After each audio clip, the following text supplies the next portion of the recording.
ready to go. So the other one I will touch on is managing sponsors. First of all, you can put this on your website. I'll show you a screenshot of that in a moment. The sponsor levels, get people to support your school and get a little extra PR out of it. Certainly show them perks. And then what's great about Dojiggy is you can accept these sponsorship donations right there online. This is a screenshot of an example of a sponsorship page where they click on register now on the level of sponsorship that they'd like to do, and it takes them through the process of paying for that sponsorship, uploading a logo if they prefer, and then once they click done and it's been processed, it automatically puts their logo up onto your sponsor's site. You don't even have to do the extra paperwork or the extra work on the website. So those are some of the basics of how to set up your site. Marketing is so important. You have to get the word out. So I was going to give you some suggestions as to how to do that effectively and in a fun way. I always suggest recruiting evangelists. You need people who are not only excited about the school and about the walkathon, but are excited about this online tool. During the process and the timeline I talked about having people test out the site, from that point, figure out the people who loved it, who were so excited to do it, grab those people and have them be your true evangelists. I would also suggest pre-announcing registration date through whatever mechanism, paper or email, that you communicate with parents. Put a real date on the calendar. Say the website is launching on this date. Do it far ahead of time so that they know it's coming and it creates some excitement. Also, do a quick start guide if you can. You want your parents to know, or your students if they're old enough, how to get going. You want them to know all of the key things they need to do on the website to make them successful in the fundraiser. And then also I suggest continually sending messages to your parent and your participant base. You've got to build this momentum so that the competitions are healthy and strong and people are trying to get more and more donations, and they're sending emails out to a dozen, 2 dozen people to try to get those donations up. There's time. And then of course, as I mentioned before, teacher involvement is so important because it's those teachers that are with the kids all day long. This is, after all, an event for the kids. Certainly, it's their participation in the walkathon that is the reason for this event. But what comes out of their excitement and their interest in participating in the walkathon is money to support those critical programs that they need. So it's about the kids. Get the teachers involved. Have the teachers get their kids excited. After all, students tend to listen to teachers. They don't listen to their parents. So let the teachers do all that work. All right. So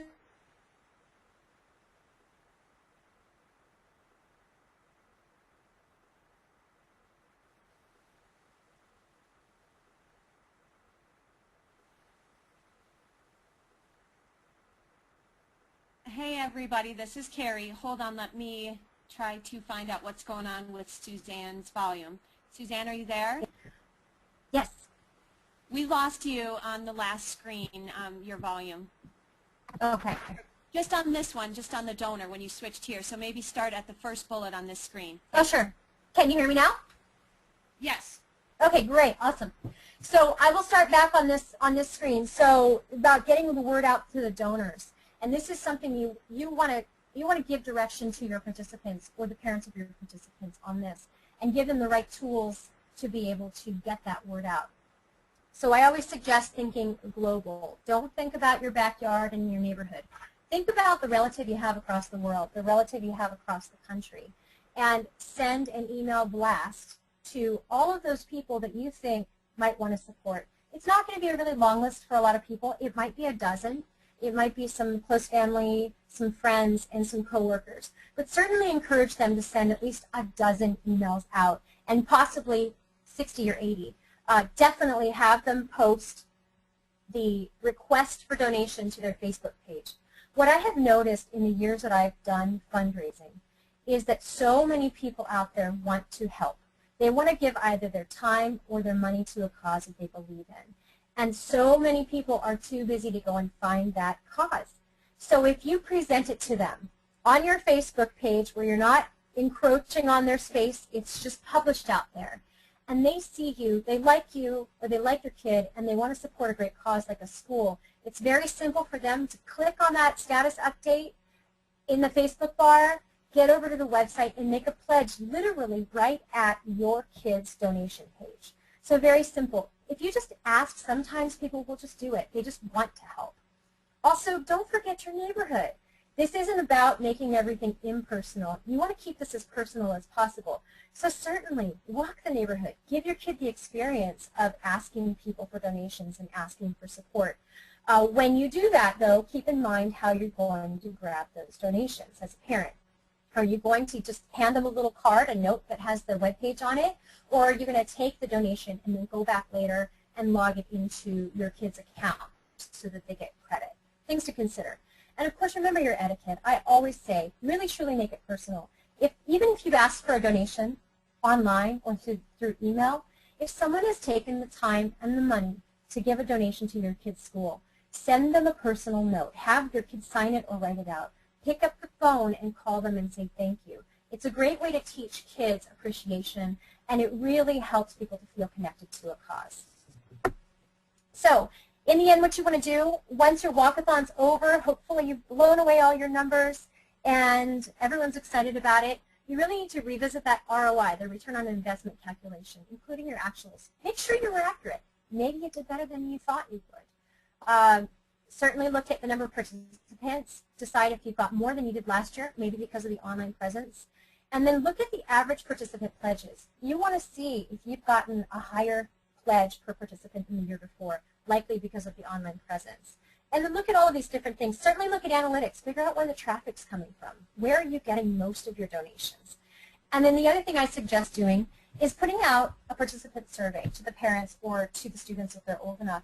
Ask them how it went for them and ask them for specifics, because that will help you do a better job next year and build on the success you've already created. So I'll just take a moment here. I know we're really close to running out of time. I want to tell you a little bit about my program. I did start this business. I didn't plan on starting this business, but it started because of the success that I created at our school with our walk-a-thon. I learned that so many local organizations like schools and parent organizations don't realize what tools are out there in the world to use for these online fundraisers. They don't make the leap.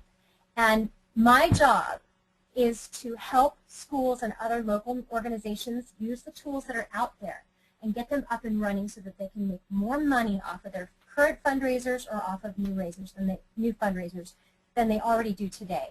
And I'm so excited about the business. As we speak, my website should be live, I hope. And I encourage you to go to the website. But really, contact me if you'd like to talk a little bit more about your fundraiser and what you think we could do by taking it online. And I will offer out there for participants in today's webinar, I am offering that I will do a complimentary return on investment analysis for each one of you if you'd like to take me up on that. I just really want to encourage you to look at what online fundraising can do for your school walk-a-thon. So here's a little bit of a contact list. Reach out to us. DoJiggy is very accessible. They have a great website with lots of tools to check out, a lot of information. And certainly reach out to me. I would love to talk to you and learn about your event and how we can take it online. Thanks so much. Thank you very much, everyone. I'm just going to wrap this up quick.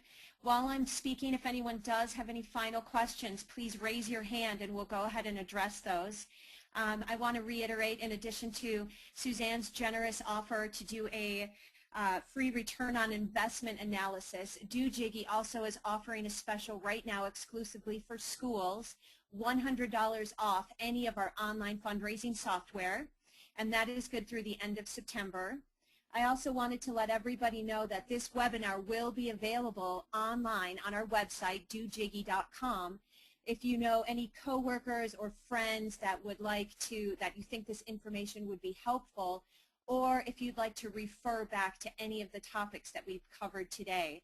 And again, please feel free to reach out to Suzanne or one of the sales representatives at DoJiggy with any additional questions you might have. With that in mind, I do not see any hands, so we don't have any questions. And it looks like we're actually finishing about 4 minutes early. So enjoy the rest of your day, and thank you again for your time.